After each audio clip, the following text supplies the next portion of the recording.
Ешкімге привет деп айтқан жоқпын. Бәріңе сәлем, мен блогыма қош келдіңіз.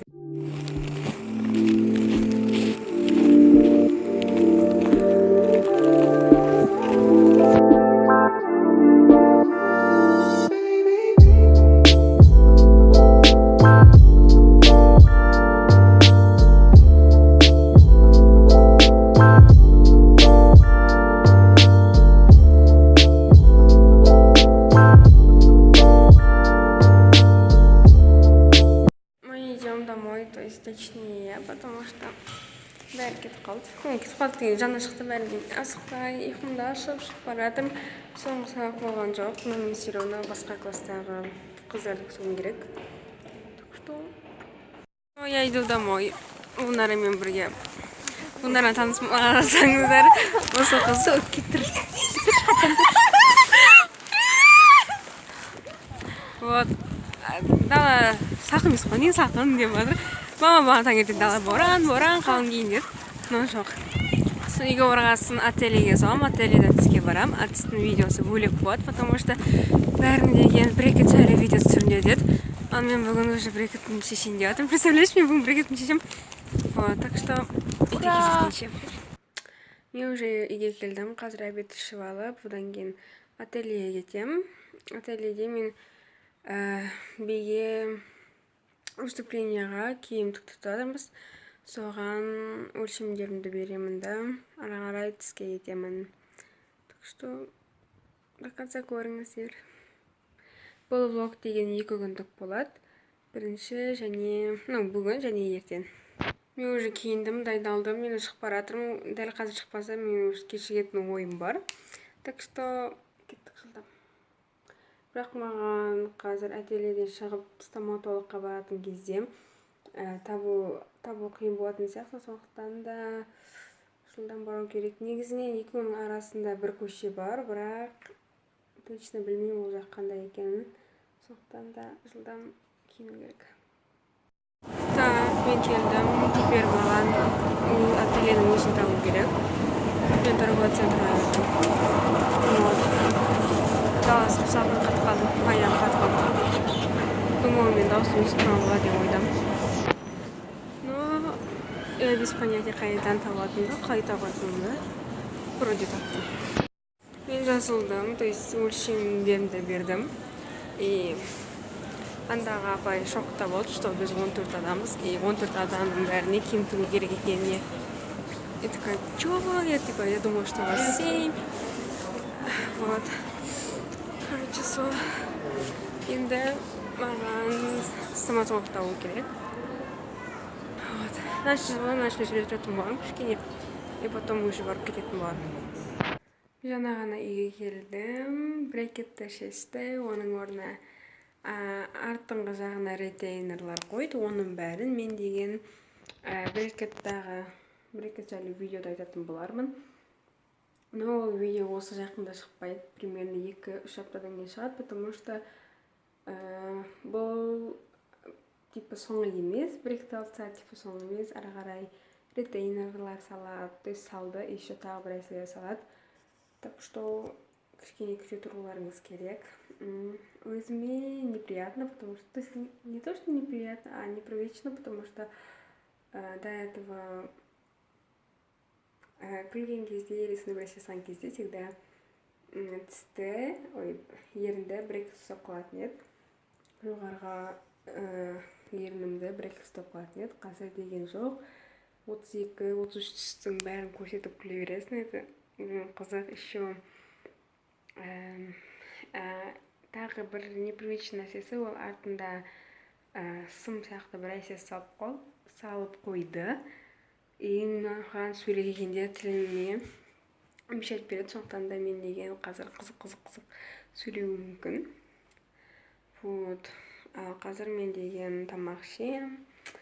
Потом, не знаю, не істейтін, сабақ оқимын, потому что негізінен біз суббота сабақ оқымаймыз, бірақ та бізге суббота сабақ қойып қойды. Факультативтерді 9-да басталады, 11-15-де бітеді. И ең күштісі свободная одежда болады. Так что вот. Қайырлы таң, екінші күндік блогыма қош келдіңіздер. Қазір деген мен ұйқымнан тұрып, Киіндім уже, шай ішіп, одан кейін шығамын мектепке қарай. Бүгін суббота, біз деген суббота күні тек қана факультативтерді оқимыз, 3 сабақ болады. И свободный день ждет, так что мектепте кездескенше. Сами асырмастық Мектепке ешқандай сабақ болып жатқан жоқ, и мен даусым естіп болады деп ойладым. Короче, бізде қазір последний сабақ болады, потом домой. Но алдағы 2 сабақтың ешқайсысы болған жоқ, құр келдік, но все равно завуч тексереді, аны тексереді деп келіңдер дейді, біз сондықтан келеміз.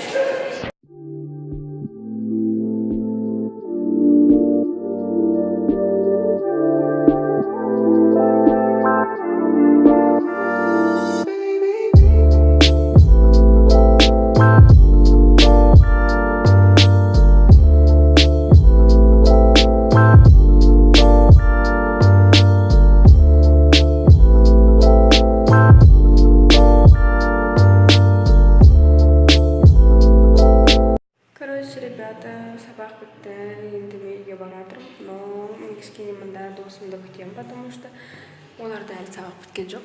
Ну, не то, что біткен жоқ, оларда ұстап қалып жатыр, у них 16. Вот. Так что кішкене бір 10 минуттай осында болармын, потом уже үйге барамын да сразу шығып кетемін, потому что менде ағылшын, ағылшыннан сразу биге кетемін. Үйге примерно сағат кешкі 8-де боламын, сағат 11:30. Вот такие планы у меня. Мен жаңағына үйге келдім. Да, сап-сақын боран, уыз вообще қатқалдап.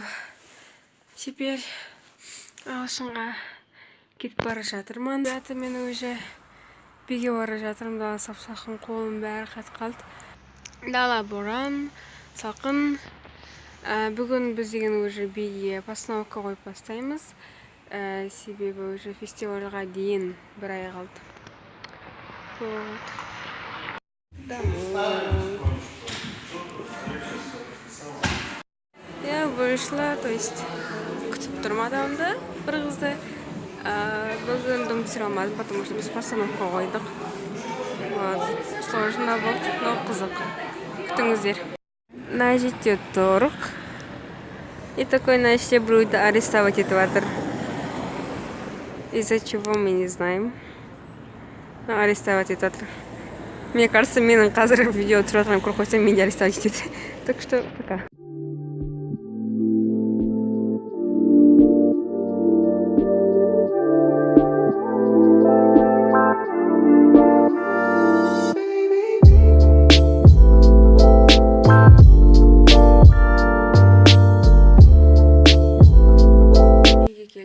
Қазір тамақ жеп жатырмын. Манты. Я очень рада. Вот, и шаршадым, бірақ та биде өте қызықты болды. Постановканы болады, иногда хореографтар өзі шығарады, и солай үйреп тастайтын, ал мында олай емес.